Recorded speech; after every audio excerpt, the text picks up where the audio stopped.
As you know, in 1988, I wrote Quantum Healing, and then recently I wrote Quantum Body with two co-authors, Jack Tuzinski, who's a quantum physicist and biologist as well, and Brian Fertig, who is a fellow neuroendocrinologist. And even since then, a lot of new information has been coming regarding biological activity and how it could be purpose driven and non locally entangled in consciousness. This has been an area of immense interest to me for many, many years. So I thought I'd share a little bit more with you and maybe get some ideas from you as well. So here is what I wanted to unpack. Biological activity, from cellular processes to complex organismal functions, seems to be fundamentally purpose-driven, with homeostasis as its primary goal. Homeostasis refers to the maintenance of a stable internal environment, which is crucial for the survival and optimal functioning of living organisms. It was first described by a French biologist, Claude Bernard, who said basically that there's a dynamic non-change in the midst of change in biological organisms. So what I want to share with you today is the fact that all biological feedback loops are, in my opinion, non-locally entangled in consciousness, creating a cohesive system where physiological and psychological states are interconnected. Homeostasis is the process by which biological systems maintain stability while adjusting to conditions that are optimal for survival. This involves a series of feedback mechanisms that regulate internal conditions such as temperature, pH, hydration, electrolyte balance. Here are some key examples. Heart rate and breathing. The autonomic nervous system regulates heart rate and breathing to ensure adequate oxygen delivery and carbon dioxide removal, adapting to physical activity and stress levels. Temperature regulation. Thermoregulation mechanisms such as sweating and shivering maintain body temperature within a narrow range, crucial for enzymatic and metabolic processes. There is, of course, endocrine function, my field. Hormonal feedback loops regulate growth, metabolism, and stress responses, ensuring that the body's internal environment remains stable. Then, of course, immune function. The immune system constantly monitors for pathogens and initiates responses to maintain health and prevent disease. Does non-local entanglement in consciousness have a role? I've always felt it has, but now the concept of non-local entanglement in consciousness suggests that biological feedback loops are not isolated, but are interconnected through the unified field of consciousness. This idea is supported by several lines of evidence.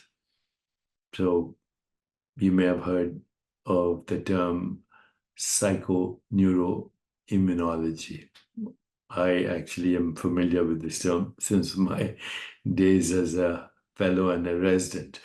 So the field of psychoneuroimmunology studies the interaction between psychological processes, the nervous system, and the immune system. Research has shown that stress, emotions, and mental states can significantly influence immune function, suggesting a deep connection between consciousness and physiological processes. My favorite these days, because I like to measure everything, is heart rate variability. HRV, as it's called, is a measure of, and I check it every day, many times, just out of fun, and I can regulate it now with breathing and meditation. So HRV is a measure of the variation in time between heartbeats and is influenced by the autonomic nervous system. Higher HRV is associated with better stress resilience and emotional regulation, indicating a link between heart function and psychological states. Mind-body interactions, practices like meditation, yoga, mindfulness, all of which I do every day, have been shown to positively affect physiological processes, including reducing inflammation, improving immune function, and enhancing hormonal balance. These effects highlight the influence of conscious practices on biological systems.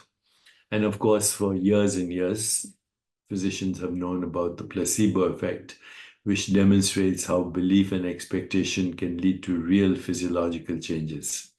This phenomenon underscores the power of consciousness in influencing biological activity, further supporting the idea of non-local entanglement.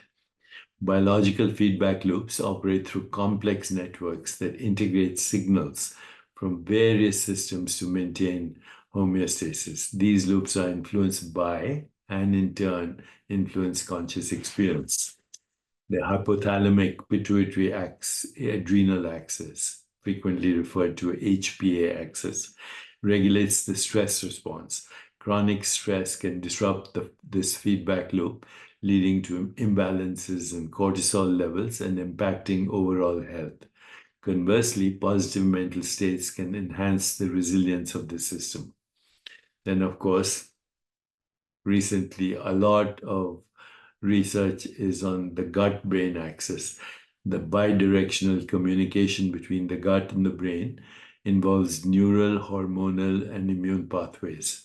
This axis influences mood, cognition, and overall well-being, illustrating the interconnectedness of the physiological and psychological states. And of course, now we have neuroplasticity, which is happening in your brain right now as you're listening to this or watching this video. The brain's ability to reorganize itself by forming new neural connections is influenced by experiences, learning, and conscious effort. This adaptability underscores the dynamic relationship between consciousness and biological function. So in conclusion, I'd like to say that biological activity is inherently purpose-driven. Dharma is the word, with homeostasis as its fundamental goal. The intricate feedback loops that regulate physiological processes are non-locally entangled in consciousness, creating a cohesive system where mind and body are deeply interconnected. This perspective not only enhances our understanding of health and disease, but opens new avenues to holistic approaches to well-being that integrate mind-body practices. Now, other examples of non-local entanglement that have already been demonstrated in biological systems, and I mentioned these before, so I won't go into this in detail, but they are photosynthesis, avian magnetoreception, olfaction, bacterial light harvesting, enzymatic catalysis, neural signaling, etc. But recently also, the idea that quantum entanglement plays a role in the stability of DNA, which is the basis of biological life. Quantum entanglement, a phenomenon where particles become interconnected such that the state of one instantly influences the state of another, even across vast distances, has been proposed to play a significant role in the stability of DNA. And this argument is supported by several theoretical models and even experimental findings that suggest quantum effects, including entanglement, are crucial for maintaining the structural integrity and proper functioning of DNA. So there are quantum mechanical models of DNA. There's something called phonon trapping and stability. Phonons are quantized modes of vibrations that can become trapped within the DNA helix due to their wavelength, and they are similar in size to the helix. The phonon trapping, facilitated by quantum entanglement, prevents the DNA from shaking itself apart, thereby contributing to its stability.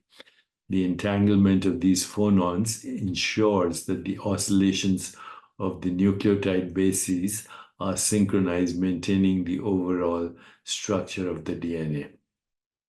There are other models that I won't go into, but the reason I'm sharing this with you is that quantum biology has now come of age, and I will be doing a course or making a course available to you on quantum biology. And this course is being developed right now with Jack Tuzinski on quantum biology for medical students, for the lay public, for academics, and for you, if you're interested. So this is the latest on quantum biology, consciousness and purpose-driven biology in consciousness, which is non-local and cosmic. Not only does it influence our self-regulation and our healing, but it may be the basis of both cosmic evolution and biological evolution. I've mentioned a little bit about that in the past, but much more to come. So if you want to continue this conversation, you can engage with my digital twin, and it's available now on your browser. All you have to do is go to digitaldeepak.ai. And of course, Digital Dharma is soon going to be out or is out to help you navigate through AI all the things you want to learn about for personal well-being and elevating spiritual intelligence. Thank you and have a wonderful day. Okay, my friends.